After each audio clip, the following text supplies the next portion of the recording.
C'est un plaisir de vous retrouver. J'espère que vous avez passé une bonne semaine dans le Seigneur qui vous a sûrement protégé et pris soin de vous. Oui, il y a des défis partout.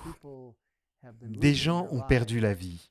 Nous prions pour les personnes et les familles qui ont perdu des êtres chers.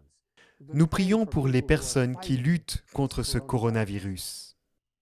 Que le Seigneur soit avec vous d'une manière spéciale pendant ces 100 jours de prière,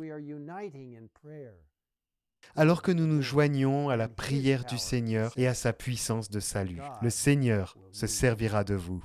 Dieu se sert de vous pour partager sa parole avec les autres, par le biais des médias sociaux, du courrier électronique, du téléphone, de la distance appropriée, en saluant les gens, en les encourageant. Dieu se servira de vous de manière puissante. Restez ancrés dans sa parole, dans l'esprit de prophétie, dans la prière, pendant les 100 jours et au-delà. Permettez-moi de partager avec vous quelques textes magnifiques et rassurants. Le premier se trouve dans Ésaïe, chapitre 35, verset 4, la première partie de ce verset. Dites à ceux dont le cœur palpite, soyez forts, n'ayez pas peur. Quel texte rassurant. Quel merveilleux encouragement le Seigneur nous laisse dans la parole de Dieu. Et puis dans Ésaïe, chapitre 41, versets 9 et 10. Je t'ai pris aux extrémités de la terre. Je t'ai appelé d'une région lointaine et je t'ai dit, tu es mon serviteur. Je t'ai choisi et je ne te rejette pas. N'aie pas peur, car je suis moi-même avec toi. Ne promène pas de regard inquiet, car je suis ton Dieu. Je te fortifie. Je viens à ton secours. Je te soutiens par ma main droite, la main de la justice. Comme il est merveilleux de comprendre que le Seigneur lui-même nous soutiendra de sa main droite, la main de la justice. Oh, la justice de Jésus-Christ, la merveilleuse puissance de ce que le Christ peut faire pour nous grâce à son pouvoir justifiant, son pouvoir de salut. Le Seigneur se sert de vous.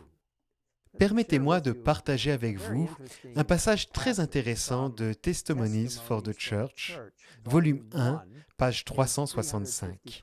Une citation très particulière d'une situation particulièrement difficile que l'Église de Dieu traversait est certainement un conseil pour nous tous alors que nous sommes confrontés à ce coronavirus, cette situation de COVID-19.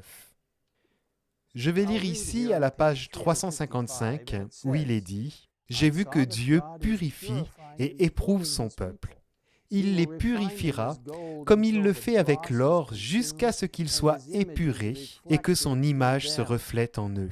Pas tous ont cet esprit de sacrifice et cette volonté d'endurer la dureté et de souffrir pour l'amour de la vérité que Dieu exige.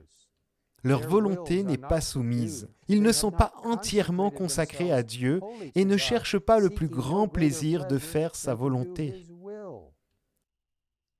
Les ministres et le peuple de Dieu manquent de spiritualité et de véritable sainteté.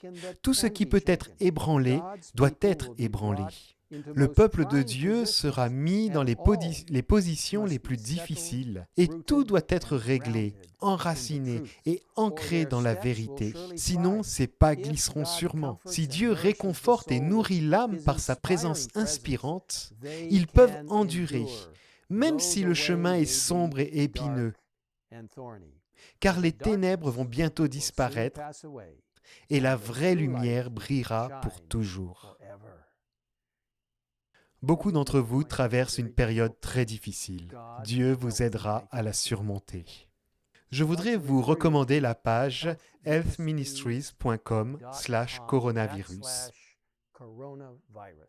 healthministries.com/coronavirus.